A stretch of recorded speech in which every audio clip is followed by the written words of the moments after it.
وصل صوتك. Je suis très heureux d'être aujourd'hui en Tunisie, très honoré surtout. C'est aujourd'hui mon premier jour officiel.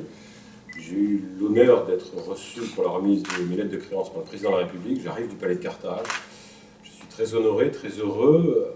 Et pour mon premier jour, j'arrive, je crois, avec d'excellentes nouvelles pour la relation entre l'Europe et la Tunisie, puisqu'au moment même où j'étais au palais de Carthage, avec le président Essebsi, Bruxelles, la chef de la diplomatie européenne, annonçait le renforcement massif du soutien de l'Union européenne à la Tunisie.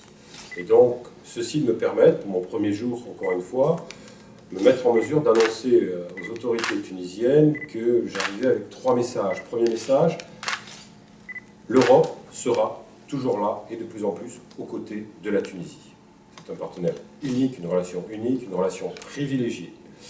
Deuxième message, l'Union européenne, pour aider mieux, davantage, la Tunisie, les Tunisiennes, les Tunisiens, a décidé de mieux se mettre encore en ordre de marche et d'aller de l'avant dans un soutien très fort, très massif, pour faciliter la mise en œuvre des réformes décidées par le gouvernement de la Tunisie, sous l'autorité du président de la République.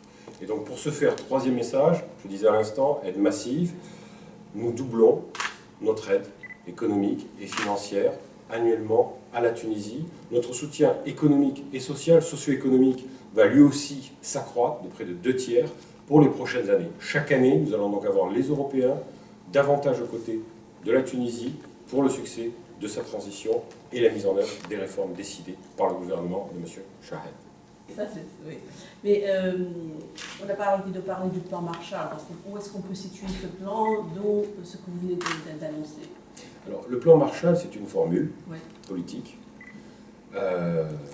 utilisée par le Parlement européen. Le Parlement européen avait envoyé une délégation à Tunis la semaine dernière, et c'est effectivement une formule qui a été utilisée par le rapporteur de la résolution qui est adoptée par le Parlement européen, une très large majorité, il y a une dizaine de jours, le 14 septembre. Le plan Marshall, je suis tenté de considérer, en accord avec le Parlement européen, que de facto nous y sommes déjà, si tenté que ce soit la bonne expression. Le plan Marshall, ça évoque dans tous nos esprits à chacun une autre époque, une autre période, un autre continent, etc. Je ne suis pas sûr personnellement que ce soit la meilleure formule, mais le plan Marshall, c'est un symbole très fort, et c'est en ce sens que la décision du Parlement européen a été très bienvenue, a été très appréciée par les autorités tunisiennes. Pourquoi? Parce que on y est déjà.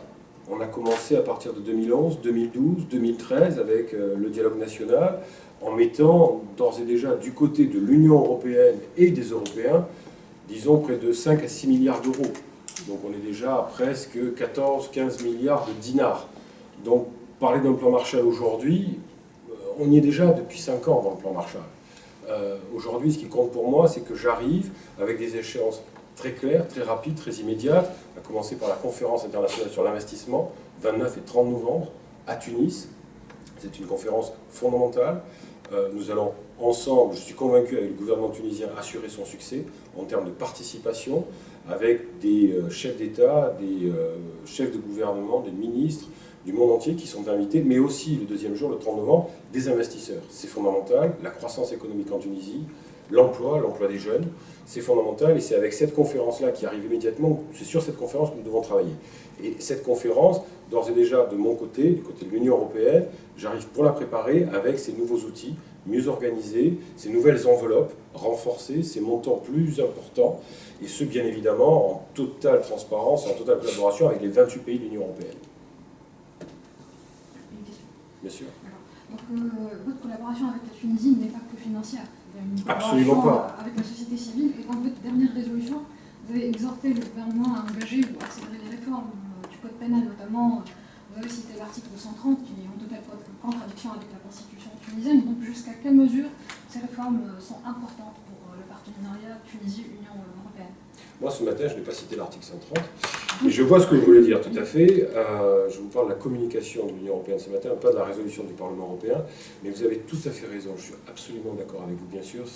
On en a parlé avec le président de la République ce matin, j'ai vu le ministre des Affaires étrangères il y a une dizaine de jours, on est d'accord pour considérer, mais que ce soit en Tunisie ou partout ailleurs, dans n'importe quel pays au monde, l'argent ne fait pas tout.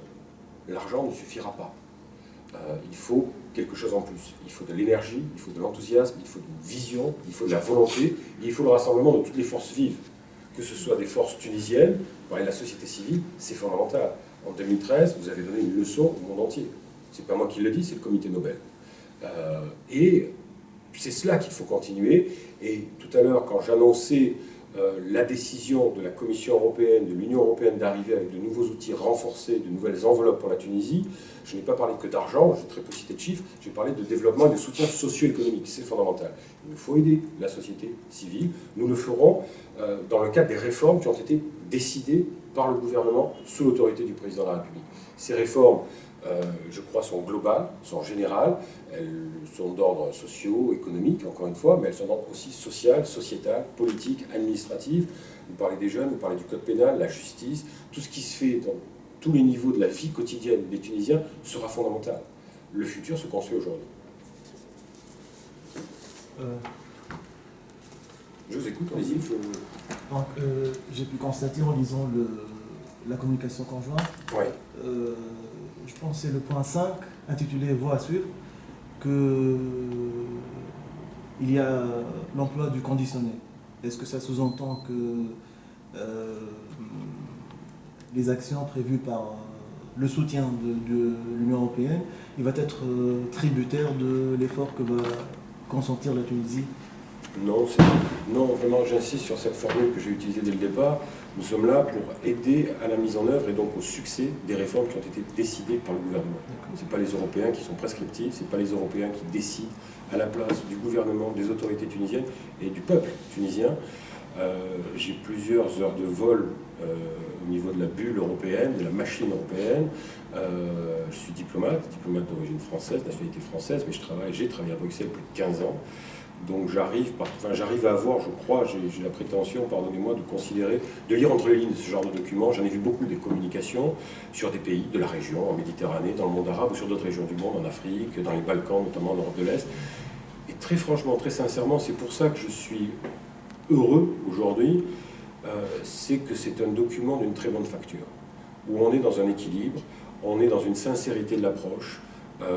Ce n'est pas aux Européens à considérer qu'il y a un problème sur tel dossier ou tel autre dossier en Tunisie. Vous êtes une démocratie depuis 2011, vous êtes mieux placé que nous pour savoir ce qui va, ce qui ne va pas, ce qui ne marche pas, ce qui doit marcher, quelles sont les priorités, etc. Et ce document reflète cela.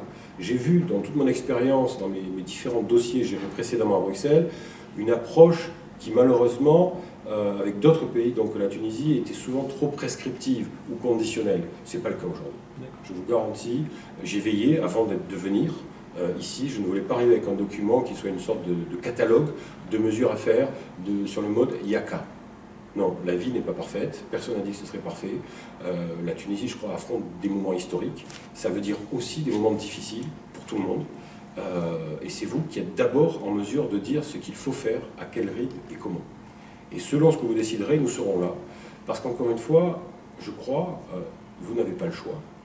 La jeunesse tunisienne n'a pas le choix. La jeunesse tunisienne a besoin de travailler, a besoin d'embrasser cette nouvelle réalité qui est aujourd'hui là, ici, en Méditerranée, dans la région. Et moi, nous, du côté européen, on n'a pas le choix non plus. Nous devons réussir ensemble. Ce qui se joue aujourd'hui en Tunisie, il y a le futur de la Tunisie, le futur de ces jeunes générations, c'est évident. Mais à mon sens, ça dépasse le seul cadre de la Tunisie. Tout ce que vous faites en ce moment en matière de société civile, en matière de droits des femmes, de droits de l'homme, de développement économique, de modèle de développement socio-économique est fondamental. Il y a une singularité, de mon point de vue, je crois que vous ne me démentirez pas, il y a une singularité de l'expérience tunisienne. Ce n'est pas une expérience, c'est un processus historique même, je dirais. Et on doit s'inspirer de votre exemple. Je parlais de 2013, du dialogue national. Très franchement, on aimerait voir cela ailleurs. Donc encore une fois, tout ce qui se passe ici aujourd'hui, je forme le vœu que tout marche, que tout réussisse. Ce ne sera pas évident, mais encore une fois, rien n'est facile dans la vie, je crois. Mais on peut m'accuser d'optimisme, non, c'est pas ça. Je suis volontariste par nature. Je crois qu'on a beaucoup à apprendre de la Tunisie. Je crois que plus personne n'a le choix, il faut réussir. Il faut réussir ensemble ici.